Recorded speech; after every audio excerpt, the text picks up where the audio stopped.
Yeah, not very often I wear all my hunting gear and everything. It's just so cold out today, and this is like the warmest stuff I got.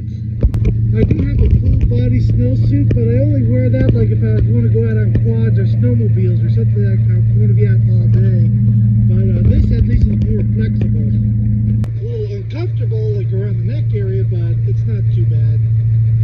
Well, I got the motor back in here for that truck. Well, that's finally set there for right now. I gotta get the cherry picker now. But yeah, it was a little bit of a pain to get the machine going. You know, I have to use the turbo heater and stuff. These machines just do not like starting up in this cold of weather. It's not really the starting, it's the hydrostatic transmissions on these. They just don't like the cold.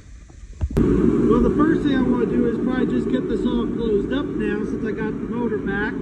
And so I gotta get the heads on and get the intake manifold cover off and get the intake manifold right there bolted down on and get it at least all sealed up. I also got all the gaskets here. Those are the brand new head gaskets. Surprising how quick it goes back together. Okay, so I got everything turned off right now, so I can tell you what I think is what happened to this motor. Now, this truck has under 50,000 miles. So what happened was it ate up all the lifters and camshaft. So what I could figure out, the problem is this piece right here. See, all these lifters have this hole right here, and that goes down to the oil channel to each set of lifters. See, I believe this is for the later model with that EcoBoost mode, because what it is, so far on that model, it's different lifters. But what it does is it opens these up and lets oil flow through, so those cylinders turn off. So what the Eco mode is on the later model is, so when it's in Eco mode, the number 1, 4, 6, and 7 cylinders turn off. They stop opening and closing the valves on the later models. That's why the later models have so many issues with the Eco mode.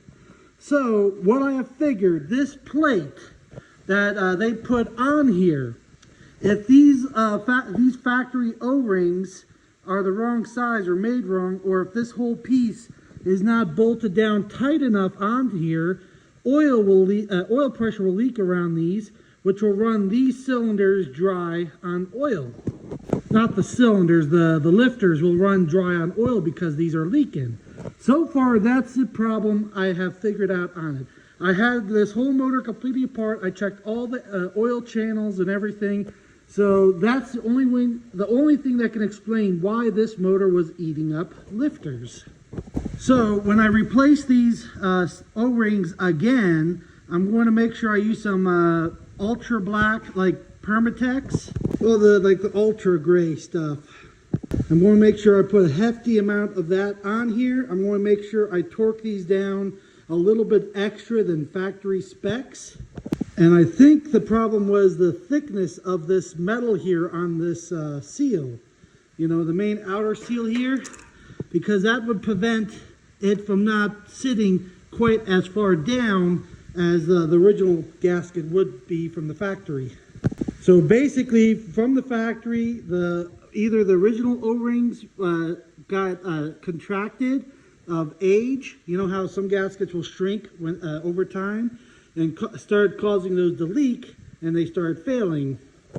So that's all I could figure out is these stupid O-rings is what caused this to start eating up lifters. I thought about drilling and tapping these and putting plugs in them, like a tapered pipe thread plug in them, and eliminating all of them, but it was just a little too much work to try to do that and too much of a risk of messing it up for clearance issues between this and that. So if anyone has a 6.0 or what is it, the 6.4, 6.5, that's the next model after this, the problem with lifters will probably be this right here, those channels. So like I said, this does not have the EcoBoost mode or model. That came a little bit later than this 2008. But that's all I could figure out, because the cylinders that were failing were the cylinders with those oil channels on them. So I had to basically put new camshaft and lifters in this basically twice. But well, this time I had to pull the entire motor out and apart because he had it completely apart for over a year. So my previous employer that I sold the truck to, if he just did it right, take the heads off and pull the camshaft out and put the new lifters in it, you know, this would have been fixed very easily. So why leaving a motor apart for a year is such a big deal? It's not just for corrosion, it's also dirt, and the biggest thing is mice. So like it's only been like a month so far, and you can see all the little mouse droppings, like right there, there, you know, pretty much anywhere you can see up top. See a bunch of them right there. So any opening that's more than, I would say, like a penny size and bigger, or like a dime, they can squeeze in there and basically make a nest in it. And that's what happened with this motor, which is why I decided to pull the whole motor out, because I found all the mouse droppings and like nesting material, like chewed up stuff down going down into the motor. And when I took the oil pan off, I saw a lot of junk in it. So would have been a lot simpler of a job if I got this like sooner, like before they messed with it, or when they messed with it, they did the job completely, not left it all apart over a year and a half. So GM or whoever designed this motor, you can suck my dick. That's a poor design. Why not keep the lifters the way it was under the manifold there? Why put them under the head where you got to take the head off and crap and do all this extra crap? This 6.2 liter is the exact same way. You have to pull the heads off to get to the lifters. And this is pretty much where it started. Basically, this is like where it started becoming like that. And they're very similar between this Detroit 6.2 liter and this, I don't know who makes this one, but this 6.0 liter. So, but before I put this on, I'm going to send this piece out to my one friend, and I'm going to have him shave about 2/1000ths of an inch off the outer edge of this piece.